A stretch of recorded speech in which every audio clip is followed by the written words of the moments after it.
तो चलिए शुरू करते हैं हम लोग। तो बात करेंगे इन टेक्स्ट क्वेश्चंस की, लाइट वाले चैप्टर की। तो पहला पेज नंबर 168 पे इन टेक्स्ट क्वेश्चंस आते हैं और ये 2 क्वेश्चन दिए हुए हैं। डिफाइन द, बेसिकली 4 क्वेश्चंस हैं। तो पहला है define the principal focus of a concave mirror. Concave mirror का प्रिंसिपल फोकस किधर होता है? तो डिफाइन क्या करेंगे? Principal focus of a concave mirror is defined as the point at which incident rays parallel to principal axis. ये principal axis हो गई, इसके पैरेलल जो रेज हैं वो converge after reflection from the mirror, जो कन्वर्ज करती है एक पॉइंट पे मिलती है, इसे बोलते हैं फोकस। तो rays which are parallel to the principal axis converges at that point is known as a principal focus. तो ये प्रिंसिपल फोकस हो गया। पेज नंबर 168 पे क्वेश्चन नंबर 2 आता है, बोलता है the radius of curvature of a spherical mirror is 20 centimetre. What is its focal length? तो फोकल लेंथ और रेडियस ऑफ कर्वेचर का रिलेशनशिप हम जानते हैं, क्या होता है? R/2। तो focal length is equal to half into radius of curvature. तो हाफ लिखा इंटू 20 सेंटीमीटर, यानी 10 सेंटीमीटर हो गया इसका फोकल लेंथ। आगे बात करते हैं क्वेश्चन नंबर 3 का। Name a mirror that can give an erect and enlarge image of an object. तो मिरर बताना है जो कि इरेक्ट और इनलार्ज इमेज दे पाए, सीधा हो और इनलार्ज हो। कौन सा होगा? कॉनकेव मिरर, बिल्कुल ठीक। तो कॉनकेव मिरर, क्योंकि कॉन्वेक्स मिरर में इमेज इरेक्ट होती है लेकिन इनलार्ज नहीं होती, डिमिनिश्ड होती है, छोटी होती है, ठीक है। तो अगर इरेक्ट के साथ साथ मैग्नीफाइड भी चाहिए तो हमको कॉनकेव मिरर चाहिए होगा, तो कॉनकेव मिरर से काम बनेगा। आगे बात करते हैं हम लोग क्वेश्चन नंबर 4 को। Why do we prefer a convex mirror as a rear view mirror in vehicles? ये बड़ा इंपॉर्टेंट क्वेश्चन है, बहुत पूछा जाता है आपका। तो रियर व्यू मिरर में कॉन्वेक्स मिरर क्यों यूज करते हैं हम लोग?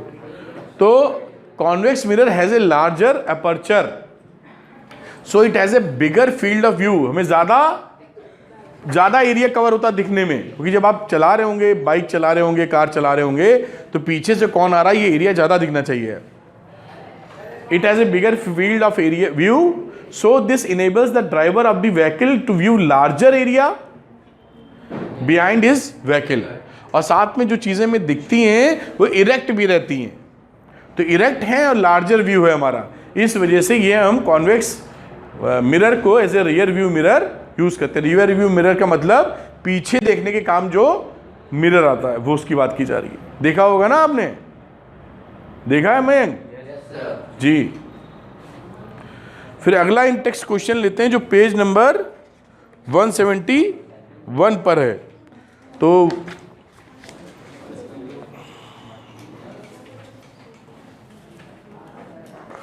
पेज नंबर 171 पे क्वेश्चन आता है आपका।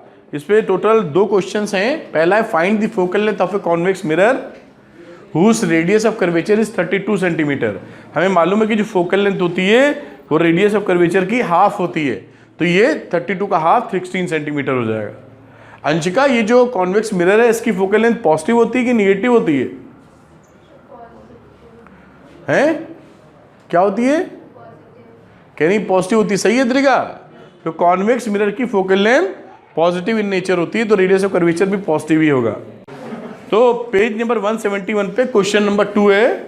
ये 2 क्या था? ए concave mirror produces 3 times magnified real image, यानी m की वैल्यू दे रखी है -3, 3 गुना है, और रियल है इसलिए minus of an object placed at 10 centimetre in front of it. u की वैल्यू दे रखी है -10 और बोला है कि इमेज कहां बनेगी, v पूछा है। तो हम फॉर्मूला जानते हैं m is -v/u in case of mirror. तो ये हो गया -3 माइनस v हमको पता नहीं है, u हमको मालूम है -10, तो v की वैल्यू माइनस माइनस कट गया, तो v कितना आ गया? -30 सेंटीमीटर। तो हमारा जो इमेज बनेगा वो -30 सेंटीमीटर यानी कि फ्रंट ऑफ द मिरर बनेगा। ठीक है, ये आंसर हो जाएगा। -30 सेंटीमीटर। ये आंसर आपका आ गया। हम लोग इन टेक्स्ट क्वेश्चन करते हैं पेज नंबर 176 के, जिसमें 5 क्वेश्चंस बुक में दिए हुए हैं, तो एक एक करके पिकअप करेंगे। तो पहला वाला है, a ray of light travelling in air enters obliquely, तिरछी मतलब, इनटू वाटर। ये कुछ ऐसा समझो, एक पानी है, ये वाटर है, इसमें रे ऑफ लाइट तिरछी ऐसे जाती है। डज द लाइट रे बेंड टूवर्ड्स द नॉर्मल। अब ये नॉर्मल खींच दिया आपने, यहां पर लिख लेते हैं वाटर और यहां लिख लेते हैं एयर। अब कह रहा है कि नॉर्मल की तरफ जाएगी या नॉर्मल की अवे जाएगी, बताओ अनन्या। टूवर्ड्स, क्यों? क्योंकि ये rare medium to denser medium आ रही है, इसलिए टूवर्ड्स द नॉर्मल बेंड कर जाएगी। इस तरह से बेंडिंग होगी, बेंडिंग होगी इसकी। क्यों? क्योंकि ये आ रही है कहां से कहां, रेयर टू डेंसर, इसलिए इसकी बेंडिंग हो जाएगी। ठीक है, बहुत अच्छी बात। अगले क्वेश्चन को पिकअप करेंगे हम लोग। आगे बात करते हैं सेकेंड क्वेश्चन की, इसकी। Light enters from air to glass, light enters from air to glass having refractive index 1.50. What is the speed of light in the glass? The speed of light in the vacuum is 3 × 10⁸ metre पर second. तो हम ये formula जानते हैं, ए mu जी। Mu क्या है? Refractive index.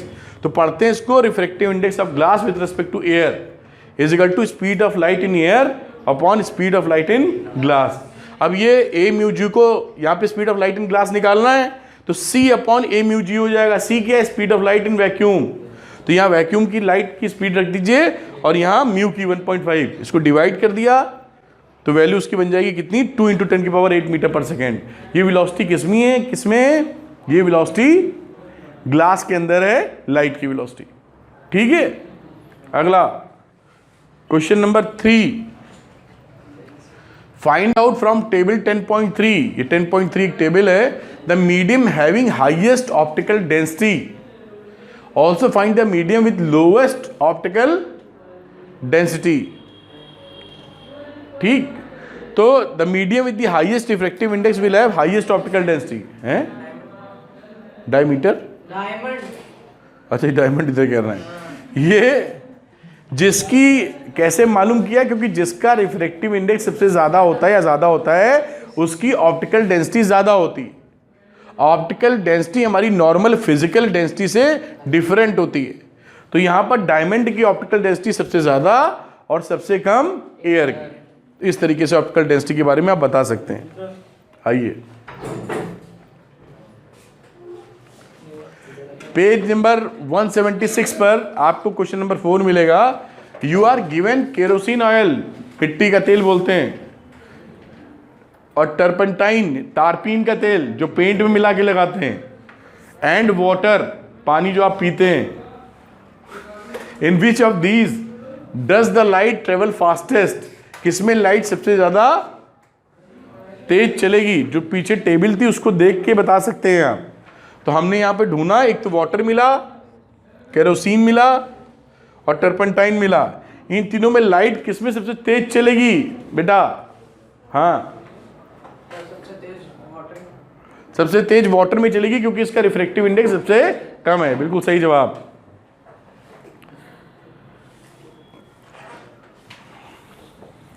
तो light travel fastest in a medium having minimum optical density और लोएस्ट रिफ्रैक्टिव इंडेक्स। तो वाटर का रिफ्रैक्टिव इंडेक्स होता है 1.33 is the lowest, so speed of light is maximum in water. बात पकड़ में आई? अंशिका जग रही हो?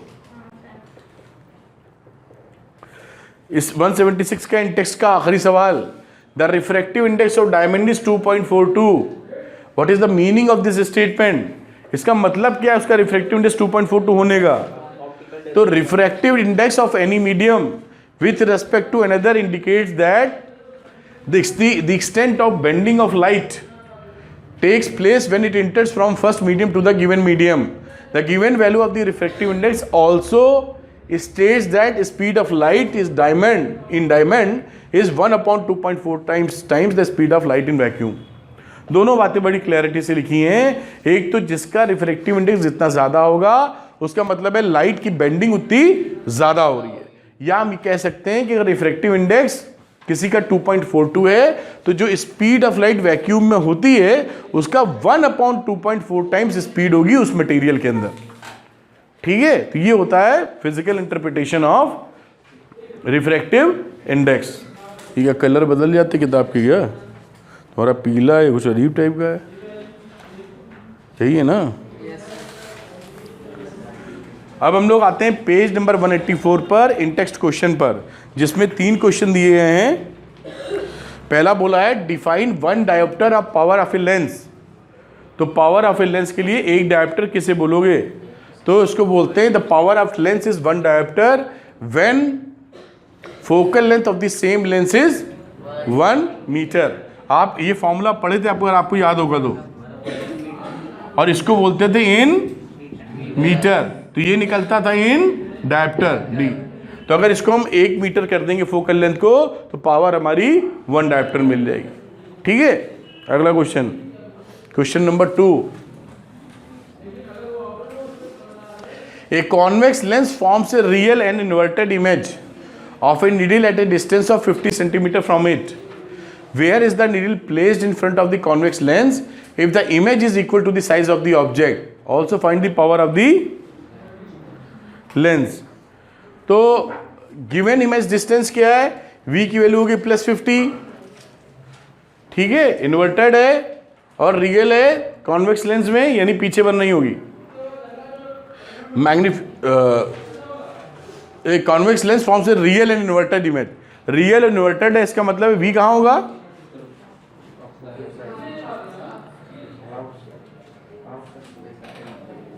लेंस है, ओके। तो लेंस में ऐसे बन जाएगा +50।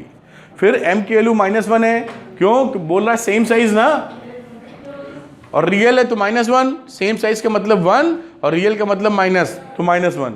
m होता है लेंस के लिए v/u, तो v/u की वैल्यू डाल दीजिए, तो u कितना आ गया? -50 centimetre.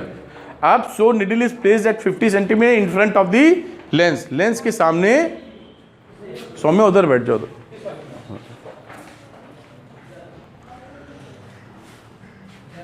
So needle is placed at 50 centimetre in front of the lens, तो 50 सेंटीमीटर में रखेंगे। तो फॉर्मूला फीड कर दिया हमने, देखिए 1/v = 1/v - 1/u, और f को कैलकुलेट कर लिया, तो f की वैल्यू आ गई कितनी? 1/f = 1/25, और इसी वैल्यू को हम f p में ले गए, p में वैल्यू आ गई 0.04 डायोप्टर। अगर ये सेंटीमीटर है ना तो इसको मीटर में कन्वर्ट करना होगा, तब डायोप्टर लिख पाएंगे हम लोग। बात समझ में आ रही है? हाँ, तो ये डायोप्टर में आ गई, ये इसका आंसर आ गया आपका। ठीक है Shiven. Question number 5, find the power of a concave lens of focal length 2 metre. तो P = 1/f।